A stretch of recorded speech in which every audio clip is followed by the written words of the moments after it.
Hello everyone, myself Rachna Arya. Last class में हमने mechanical estimating and costing के chapter 1 से 3 तक के कुछ न्यूमेरिकल प्रॉब्लम सॉल्व की थी। तो उसी क्रम को आगे बढ़ाते हुए आज हम और प्रॉब्लम आगे सॉल्व करेंगे। और ये क्वेश्चंस मैंने आपके लिए फ्रेम किए हैं जो आपके लिए ना कि कंपटीशन एग्ज़ाम के लिए, साथ साथ आपके लिए बोर्ड एग्ज़ाम में भी आपकी हेल्प करेंगे।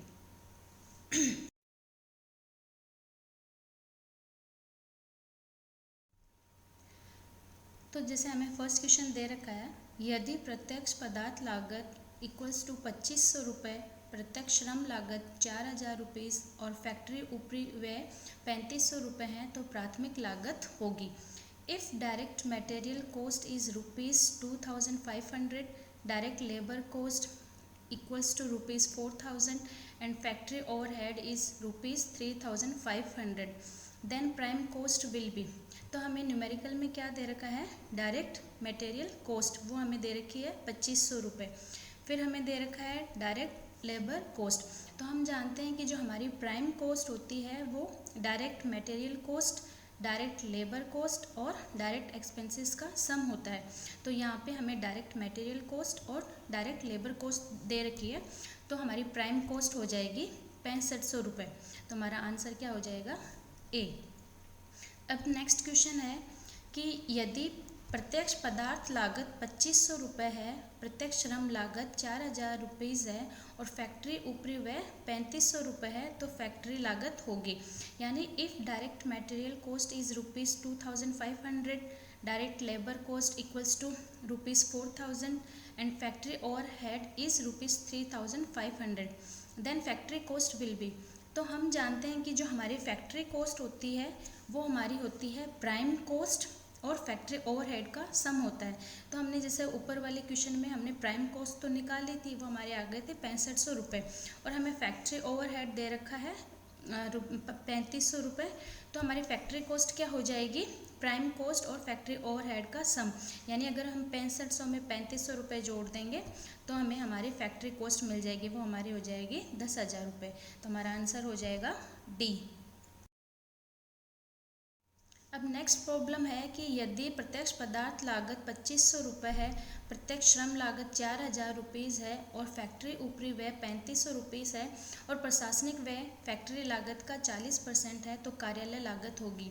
यानी if direct material cost is ₹2500, direct labour cost equals to ₹4000 and factory overhead equals to ₹3500 and administrative expenses equals to 40% of factory cost, then office cost will be। तो हमें बता रखा है एडमिनिस्ट्रेटिव एक्सपेंसेस, वो बता रखे हैं 40% ऑफ फैक्ट्री कोस्ट। तो हमने अभी प्रीवियस क्वेश्चन में हमने फैक्ट्री कॉस्ट निकाली थी, तो वो हमारी थी 10,000। अगर हम 10,000 का 40% निकाल लेते हैं तो हमें एडमिनिस्ट्रेटिव एक्सपेंसेस मिल जाएंगे, वो हमारे हो गए 4000। तो हम जानते हैं कि जो ऑफिस कॉस्ट होती है वो factory cost plus administrative cost का सम होती है। तो हमारी जैसे ऑफिस कॉस्ट में ऑफिस कॉस्ट हमारी क्या हो जाएगी, जो फैक्ट्री कॉस्ट थी 10,000 रुपये और उसमें अगर हम 4000 रुपये एडमिनिस्ट्रेटिव कॉस्ट जोड़ देंगे तो हमें ऑफिस कॉस्ट मिल जाएगी। तो हमारी ऑफिस कॉस्ट क्या हो जाएगी, 14,000 रुपये। तो हमारा आंसर हो जाएगा सी। अब क्वेश्चन है, यदि प्रत्यक्ष पदार्थ लागत 2500 रुपये है, प्रत्यक्ष श्रम लागत 4000 रुपीज़ है और फैक्ट्री ऊपरी व्यय 3500 रुपीज़ है और प्रशासनिक व्यय वो हमारा फैक्ट्री लागत का 40% है और विक्रय खर्च बता रखा है कि प्राथमिक लागत का 20% है तो कुल लागत होगी। यानी if direct material cost is ₹2500, direct labour cost equals to ₹4000 and factory overhead is ₹3500, administrative expenses equals to 40% of factory cost and selling cost equals to 20% of prime cost, then total cost will be। तो हमें दे रखा है कि जो selling cost है हमारी वो 20% of prime cost है। तो जैसे हमने फर्स्ट क्वेश्चन में प्राइम कॉस्ट निकाली थी, ये क्या एक ही क्वेश्चन है, उसके अलग अलग पार्ट्स हैं। तो जैसे हमने प्राइम कॉस्ट निकाली थी 6500 रुपये, अगर उसका हम 20% निकाल लेंगे तो हमारी सेलिंग कॉस्ट हो जाएगी 1300 रुपये।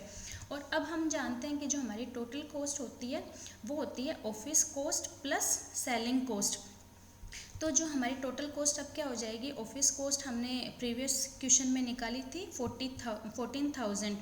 अगर हम इस 14,000 में 1,300 रुपीज़ जोड़ देंगे तो हमें मिल जाएगी जो हमारी सेलिंग, तो हमें टोटल कॉस्ट मिल जाएगी। टोटल कॉस्ट हमारी हो जाएगी 15,300 रुपये। तो हमारा आंसर हो जाएगा। अब बोल रहा है यदि प्रत्यक्ष पदार्थ लागत 2,500 रुपये है, प्रत्यक्ष श्रम लागत 4,000 रुपीज़ है और फैक्ट्री ऊपरी व्यय 3,500 रुपीज़ है और प्रशासनिक व्यय फैक्ट्री लागत का 40% है और विक्रय खर्चे प्राथमिक लागत का 20% है और लाभ उत्पाद की कुल लागत का 10% है, तो विक्रय मूल्य होगा। यानी if direct material cost is ₹2,500, direct labor cost equals to ₹4,000 and factory overhead equals to ₹3,500 and administrative expenses equals to 40% of factory cost and selling cost equals to 20% of prime cost and profit equals to 10% of total cost of product, then selling cost will be, तो हमें profit बता रखा है कि 10% of total cost of product. तो हमने अभी previous question में टोटल कॉस्ट ऑफ प्रोडक्ट हमने निकाली थी 15,300 रुपीज़। तो अगर इसका हम 10% निकालेंगे तो हमें प्रॉफिट मिल जाएगा ₹1,530। तो हम जानते हैं कि जो सेलिंग कॉस्ट होती है वो हमारी होती है टोटल कॉस्ट प्लस प्रॉफिट। तो जो हमारी टोटल कॉस्ट थी प्रीवियस क्वेश्चन में 15,300, अगर उसमें हम प्रॉफिट ऐड कर देते हैं मतलब 1,530, तो हमें हमारा आंसर मिल जाएगा। जो हमारी जो सेलिंग कॉस्ट होगी वो हो जाएगी ₹16,830, मतलब आंसर हमारा डी हो जाएगा। अब नेक्स्ट क्वेश्चन है कि ब्रेक इवन पॉइंट में अंतरित कोण वह है, यानी angle of incidence in BEP is. तो फर्स्ट ऑप्शन है जिस पर कुल बिक्री लाइन कुल लागत लाइन को काटती है, at which total sale line cuts the total cost line. B option है जिस पर निश्चित लागत लाइन कुल लागत लाइन को काटती है, यानी eight which fixed cost line cuts the total cost line. Third है जिस पर निश्चित लागत लाइन कुल बिक्री लाइन को काटती है, यानी eight which fixed cost line cuts the total sale line. और ऑप्शन डी है इनमें से कोई नहीं, यानी नन ऑफ दिस। तो हमने पढ़ा था कि ब्रेक इवन पॉइंट में जो हमारा एंगल ऑफ इंसिडेंस वह एंगल होता है जिस पर जो भी हमारी टोटल सेल्स लाइन होती हैं वो हमारी टोटल कॉस्ट लाइन को कट करती हैं। तो हमारा आंसर हो जाएगा ए। अब नेक्स्ट क्वेश्चन वो पूछ रहा है सुरक्षा का अंतर MOS है, यानी margin of safety in BEP is. तो फर्स्ट है BEP पर बिक्री माइनस वर्तमान बिक्री, यानी sales at BEP minus present sales. दूसरा है वर्तमान बिक्री माइनस BEP पर सेल, यानी present sales minus sales at BEP। Third option है BEP पर बिक्री प्लस वर्तमान बिक्री, यानी sales at BEP plus present sales. D option है BEP पर बिक्री इंटू वर्तमान बिक्री, यानी sales at BEP into present sales. तो हमने पढ़ा था कि जो हमारा मार्जिन ऑफ सेफ्टी होता है वो हमारा प्रेजेंट सेल्स और सेल्स एट BEP का डिफरेंस होता है। तो हमारा आंसर हो जाएगा बी। अब नेक्स्ट क्वेश्चन है उपकरण प्रतिस्थापन के कारण है। तो इसमें मतलब reasons for equipment replacement are, जैसे फर्स्ट ऑप्शन है गिरावट यानी डेटेरेशन, बी है अप्रचलन यानी ऑब्सोलेसेंस, थर्ड है अपर्याप्तता यानी इनएडुकेसी और डी है उपरोक्त सभी यानी ऑल ऑफ द अबव। तो हमने पढ़ा था कि जब हम इक्विपमेंट रिप्लेसमेंट करते हैं तो उसके जैसे डेटोरेशन भी रीज़न होता है, डेटोरेशन यानी गिरावट की, वो उसकी वैल्यू कम हो जाती है, ऑब्सोलेसेंस यानी उसको वो प्रचलन में नहीं रहता तब हमें इक्विपमेंट रिप्लेस करना पड़ता है, या इनएडुकेसी यानी अपर्याप्तता। तो इसका आंसर हो जाएगा all of the above. Next question है एक लघु उद्योग में एक उत्पाद के निर्माण के लिए निश्चित लागत 5,000 रुपीज़ है और परिवर्तनीय लागत 20 रुपये प्रति इकाई है और बिक्री मूल्य 30 रुपये प्रति इकाई है, तो ब्रेक इवन उत्पादन होगा। यानी in a small scale industry for manufacturing a product the fixed cost is ₹5,000, the variable cost is ₹20 per product and sales price is ₹30 per product, then the break even point will be। तो हमें numerical में दे रखा है कि जो fixed cost है वो हमारी है 5,000 रुपये, इसने स्मॉल वी दे रखा है। स्मॉल वी हमने क्या पढ़ा था, वेरिएबल कॉस्ट पर यूनिट या पर प्रोडक्ट, तो वो हमें दे रखी है ₹20 पर प्रोडक्ट। और इसने स्मॉल एस दे रखा है, जो हमारा स्मॉल एस था सेल्स प्राइस पर प्रोडक्ट, यानी ये हमें दे रखा है ₹30 पर प्रोडक्ट। अब वो हमसे पूछ रहा है ब्रेक इवन पॉइंट क्या होगा।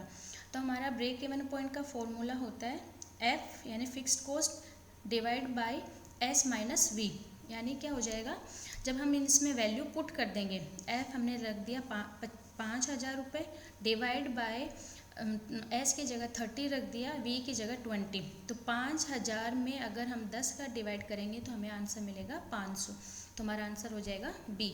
अब नेक्स्ट है आकलन का उद्देश्य है, यानी the objectives of estimating are. First है उत्पादन बजट तैयार करना, यानी to prepare production budget. Second है प्रदर्शन के मानकों को स्थापित करना, यानी to establish standards of performance.